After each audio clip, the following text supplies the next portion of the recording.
Ano ang pag-ibig na hindi mo kayang tanggihan? Pag-usapan po natin yan sa devotion natin na ito. Magandang araw po sa bawat isa sa inyo. Welcome back to our 365 Daily Devotions Seminar Edition. Binabati ko po muna lahat ng 5 a.m. ka-devotions natin. No? Mga gising na. Alas 5 ng umaga kasama na natin dito. Nag-aantay na sa devotion natin. Magandang umaga po sa inyo at salamat po sa inyong pagsubaybay dito sa ating channel. I hope and pray na malaking tulong po ito sa inyong paglagong spiritual.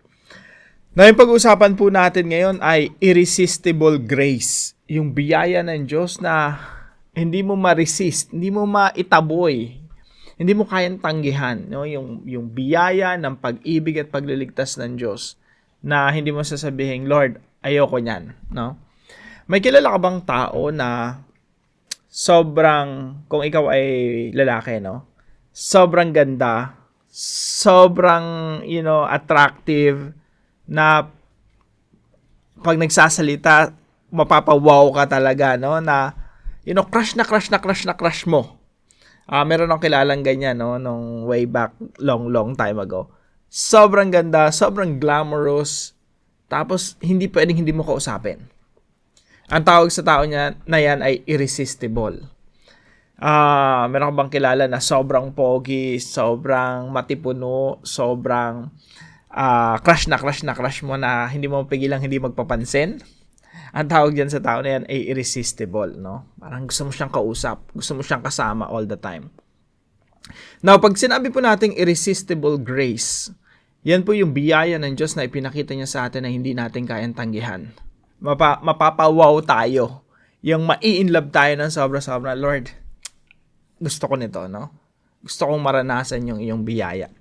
So, irresistible grace refers to God's sovereign work in salvation. When He calls someone effectively, He also regenerates their heart, making them truly willing and able to respond in faith. While the term may sound like God is forcing people to believe, it actually means He transforms the heart so that the person freely and joyfully chooses Christ. It's not about coercion, but about God's powerful and loving intervention that breaks down resistance and awakens dead hearts. Yung ating pong puso talaga, gusto magpakalayo-layo sa Diyos. Yung puso talaga natin gusto magrebelde sa Diyos. Pero alam niyo po, yung Diyos natin, binibigyan tayo ng panibagong puso para lumapit tayo sa Diyos willingly to embrace His love, to embrace His grace. Sabi po dito sa John chapter 6 verse 37, all that the Father gives me will come to me, and whoever comes to me, I will never cast out.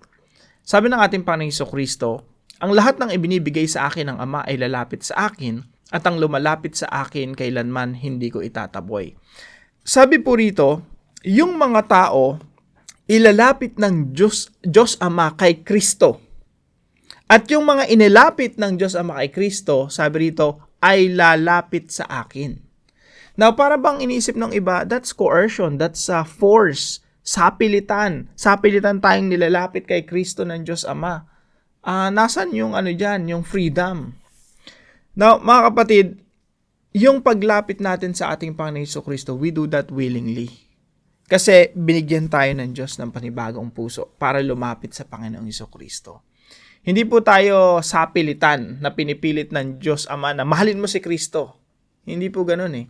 Sa halip, ipinakita ng Diyos yung kanyang walang hanggang pag-ibig sa atin at tayo na-inlove doon. Bakit tayo na-inlove? Kasi binigyan tayo ng Panginoong Jesucristo, Panginoong Diyos ng panibagong puso para ma-inlove sa Panginoong Jesucristo. Para makita natin yung irresistible love and grace ng Diyos sa atin. Now, saan po natin makikita na binigyan talaga tayo ng bagong puso ng Panginoon? Sabi po rito sa Ezekiel chapter 36, 26-27, and I will give you a new heart. Bibigyan ka ng Diyos ng bagong puso. Ito po yung new covenant. And a new spirit I will put within you. And I will remove the heart of stone from your flesh and give you a heart of flesh. And I will put my spirit within you and cause you to walk in my statutes and be careful to obey my rules.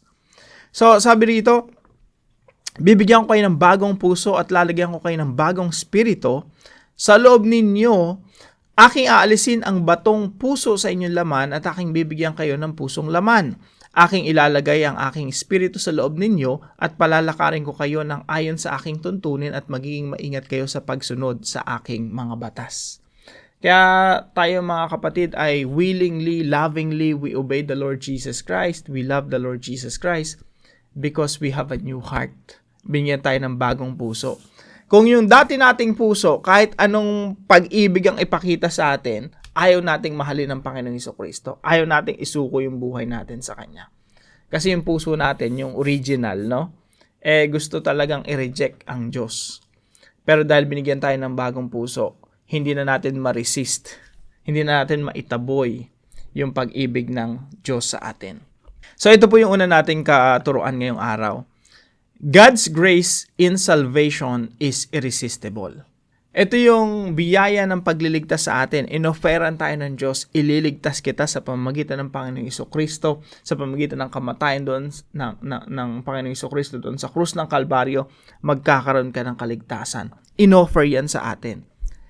Kung ikaw ay tunay na mananampalataya, tunay na ikaw ay nasa Diyos, ikaw ay nilapit ng Diyos Ama kay Kristo, yang ganyang ebanghelyo na kung ipapangaral sa yung ebanghelyo right now, hindi mo tatanggihan yan. Hindi mo i-resist. Yan po yung tinatawag nating irresistible grace. Hindi mo kayang tanggihan yung pag-ibig ng Diyos. So, God's grace in salvation is irresistible. Hindi mo kayang tanggihan ang pagliligtas ng Diyos, hindi mo kayang tanggihan ang pag-ibig ng Diyos, hindi mo kayang tanggihan ang biyaya ng Diyos the moment na maunawaan mo yon. Wala pong iniwan yan kay Lydia. Sa Acts chapter 16 verse 14, sabi rito, "At nakinig sa amin ang isang babaeng ang pangalan ay Lydia." So si Apostol Pablo po nangangaral siya. So si Lydia nakinig sa kanya. So si Lydia sumasamba sa Diyos, siya'y mula sa lungsod ng Thyatira, isang mangangalakal ng telang kulay ube. Sabi po rito, binuksan ng Panginoon ang kanyang puso. Pwede po nating sabihin kumilos talaga ang Diyos sa kanyang puso upang makinig na mabuti sa mga bagay na sinasabi ni Pablo. Kung hindi binuksan ng Diyos ang puso ni Lydia, hindi niya tatanggapin ang mensahe ng ebanghelyo na ipinapangaral ni Pablo. So, ganun din po sa atin. Kailangan buksan ng Diyos yung ating puso para manampalataya tayo sa ebanghelyo ng ating Panginoong Jesucristo. Pangalawa po, God's grace is not force or coercion. Ang biyaya ng Diyos sa atin, ang biyaya ng pagliligtas sa atin, hindi ito puwersahan. Hindi tayo pinilit ng Diyos para ibigin ang Panginoong Jesucristo, para sumunod sa Panginoong Jesucristo. Walang sapilitan. Sa Diyos kasi, yung relasyon natin sa Kanya, genuine, totoo. At kapag pinilit lang tayo at gunpoint, kahit yung isang tao, nililigawan mo, sige, sagutin mo ko, tinutukan mo naman ng baril. Sapilitan yun. Hindi totoo yung relationship. Sinagot ka nga, oo, nagpakasal nga sa'yo, dahil tinutukan mo ng baril. Walang totoong relasyon doon. Sapilitan yun, coercion yun. Yung Diyos, hindi naman sa atin ginawa yun na pinilit ka, o sige, tanggapin mo yung kaligtasan, tanggapin mo yung pag-ibig ko, makipagrelasyon ka sa akin. Hindi naman ginawa sa atin ng Diyos yun. Sa halip, binigyan tayo ng bagong puso. Yung bagong puso na yun yung tumitibok para sa Panginoon, para ibigin ang ating Panginoon. Pangatlo po, God's grace leads to willing surrender. Kaya po talaga, taos puso sa ating mga sarili, sinurrender natin yung ating buhay sa Panginoon, nagpasailalim tayo sa pagkapanginoon ng ating Panginoong Jesucristo. We do that willingly, not at gunpoint. We do that willingly because of the new heart. Binigyan tayo. Kasama po sa napakayamang biyaya ng Diyos na baguhin niya yung puso natin upang sumunod, sumamba, magpuri, at maglingkod sa ating Diyos. Sabi po sa Philippians chapter 2 verse 13, "For it is God who works in you." Kumikilos ang Diyos sa ating mga puso at isipan, sa ating sarili, sa core ng ating katauhan, "For it is God who works in you both to will and to work for His good pleasure." Sa Tagalog po, sapagkat ang Diyos ang kumikilos sa inyo upang inyong naisin. Ayan na po, naising sumunod sa Diyos, naising mahalin ng Diyos, naising maipagrelasyon sa Diyos. Naisin at isagawa ang kanyang kalooban. So, kumikilos yung Diyos sa atin, sa ating puso, para naisin yung mga bagay na kalooban ng Diyos. Paano po natin ito i-apply sa ating mga buhay? Number 1 po, love God because He first loved us. Pinakitaan muna tayo ng biyaya ng Diyos, biyaya ng kaligtasan, inibig muna tayo ng Diyos. Napakaganda po, no? Kasi yung Diyos, hindi siya yung conditional mag-isip. Mamahalin kita pag minahal mo ako. Hindi naman ganun yung Diyos eh. Ginawa niya, minahal niya tayo sa mga panahon na hindi natin minamahal ng Diyos. Kasi unang nagmahal sa atin ang Diyos. Bilang ganti, mahalin din natin ang Diyos. Sabi po sa 1 John chapter 4 verse 19, we love. Mga kapatid, ngayon tayo ay nagmamahal. Bakit? Because He first loved us. Tayo'y umiibig sapagkat ang Diyos ang unang umibig sa atin. Mga kapatid, una kang minahal ng Diyos. Bago ka pa umibig sa Diyos, bago ka pa magkaroon ng bagong puso, minahal ka na ng Diyos. At dahil minahal ka na ng Diyos, una kang inisip ng Diyos na iligtas. Bigyan ng bagong puso para tumibok yung puso mo sa Panginoong Hesukristo para mahalin mo yung Diyos. Kaya ngayon tayo umiibig kasi binigyan tayo ng bagong puso ng Diyos. Tayo umiibig kasi unang nagmalasakit ang Diyos sa atin. Number 2 po, listen and obey with a willing heart. Mga kapatid, hindi po tayo pinipilit ng Diyos. And I hope wala sa ating napipilitan lang magpaka-Kristiyano or napipilitan lang mahalin ng Diyos or napipilitan lang sumunod sa Diyos. Laging willing. Ginagawa natin to kasi bukal sa kalooban natin. Minamahal natin ng Diyos kasi bukal sa kalooban natin. Sumusunod tayo sa Diyos dahil bukal sa kalooban natin. Umiibig tayo sa Diyos kasi meron na tayong bagong puso. At yung bagong puso natin, gustong-gusto talagang ibigin ng Diyos. Unless, hindi ka totoong Kristiyano at wala ka pang bagong puso. Kasi kung totoong ang Kristiyano, meron ka ng bagong puso.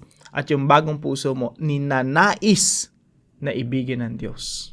Pangatlo po, live by the grace of God. Yung biyaya po ng Diyos ay sapat sa bawat isa. Sabi po ng Panginoon kay Apostol Pablo, ang biyaya ko ay sapat sa lahat ng iyong pangailangan. No? 2 Corinthians chapter 12 verse 9. Ang biyaya ko ay sapat sa lahat ng iyong pangailangan. Alam niyo po kung bakit? Bakit we live by the grace of God? Kasi po, nagsimula tayo by grace. Yung kaligtasan natin, biyaya ng Diyos yan eh. Binigay sa atin yan, regalo ng Diyos, hindi natin pinagpaguran. Yung biyaya ng Diyos, diyan tayo nagsimula. Ayan yung naging pundasyon ng kaya tayo Kristiyano because of the grace of God. Kaya tayo ligtas because of the grace of God. Sa mga tuwid, tumutungtong tayo sa biyaya ng Diyos. Nagsimula tayo sa biyaya ng Diyos, magpapatuloy tayo sa biyaya ng Diyos. Kung ang biyaya ng Diyos ay iniligtas ka at kaya kang iligtas to the uttermost, what makes you think na mabubuhay tayo apart from the grace of God? We started by grace, we will continue by grace. Yung kaligtasan natin, buhay na walang hanggan, biyaya ng Diyos. Tapos yung maliliit na bagay, hindi natin maipagkatiwala sa biyaya ng Diyos. Mga pang-tuition lang, hindi natin maipagkatiwala sa biyaya ng Diyos. Mga pangailangan lang araw-araw, hindi natin mapagkatiwala sa biyaya ng Diyos. Yung kaligtasan nga, ibinigay sa atin sa biyaya ng Diyos.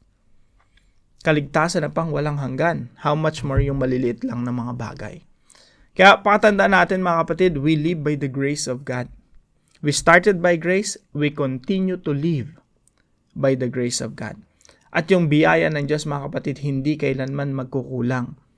Ulitin ko, sabi ni God kay Apostol Pablo, ang daming panalangin ni Apostol Pablo kay God, 3 beses niya pinapanalangin, hindi sinasagot ng Diyos. Pero ang sagot ng Diyos sa kanya, ang biyaya ko sa iyo ay sapat. At sapat sa iyong pangailangan. Kailanman di ka magkukulang. Now, para po sa ating discussion, how does understanding irresistible grace deepen your gratitude for your salvation? Tayo po yung manalangin. Gracious Father, thank you for pursuing me even though I'm a sinner. I once was blind, but now I see. Only because you opened my eyes. Your grace is not a force that violates my will, but a power that lovingly transforms it. You made my heart alive to know, love, and follow Jesus. Remind me that salvation is entirely a work of your mercy, not my merit. Teach me to walk in humility, knowing that grace not only saved me, but continues to sustain me every day. May others see that same grace at work in me. In Jesus' name, amen and amen.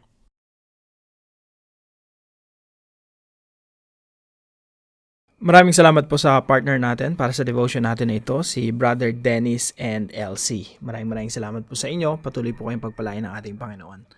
At kung kayo po yung may natutunan, ipalam nyo lang po sa comment section right below this video. And please share this devotion to your family and friends. God bless you po mga kapatid. See you po tomorrow 5 a.m. dito po sa ating Daily Devotions.